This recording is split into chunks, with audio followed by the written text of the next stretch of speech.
ಎಷ್ಟಾಗಿದಾವೆ ಅದು ಮತ್ತು ಒಪ್ಪುನೂ ಮಾತನ್ನು. ಆದ್ರೆ ಪ್ರತಿ ಹಳ್ಳಿ ಜನಸಂಖ್ಯೆ ಆಧಾರದ ನೋಡಿಕೊಂಡು ಸಮೀಪದಲ್ಲಿನ ಅತಿ ಸಮೀಪದಲ್ಲಿ ಸ್ಕೂಲ್ಗಳನ್ನು ಮಾಡಿಬಿಟ್ರೆ, ಅದು ಸ್ಟ್ಯಾಂಡರ್ಡ್ KPS ಸ್ಕೂಲ್ ಅಂತ ಸ್ಕೂಲ್ ಮಾಡ್ರೆ ಯಾಕೆ ಕಳಿಸೋದ್ರಿ ಅವ್ರವ್ರ ಮಕ್ಕಳನ್ನ?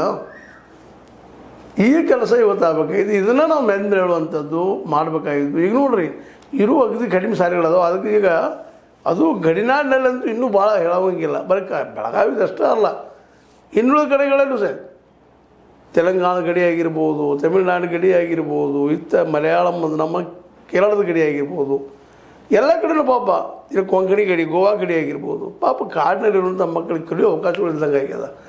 ಅಲ್ಲಿ ಭಾಷೆ ಕಲಿಬೇಕು, ರಾಜ್ಯದ್ದು ಇದನ್ನು ಕಲ್ತು ಏನು ದಂಡಿಗೆ ಹತ್ತಬೇಕು ಅನ್ನೋದು. ಇನ್ನೂ ಸಮಸ್ಯೆ ಸಾಕಷ್ಟು ಇದ್ದಾವೆ.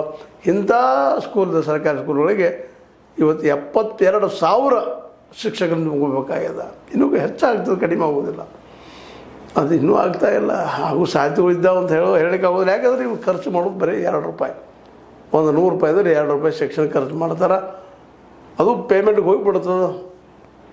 ಮತ್ತು ಮಧ್ಯಾಹ್ನ ಬಿಸಿ ಏನೋ ಮಾಡಿದಾರೆ, ಬಟ್ ಏನೋ ಮಾಡ್ತೀವಿ ಅಂತ ತೋರಿಸ್ಕೊಳ್ತಾರೆ.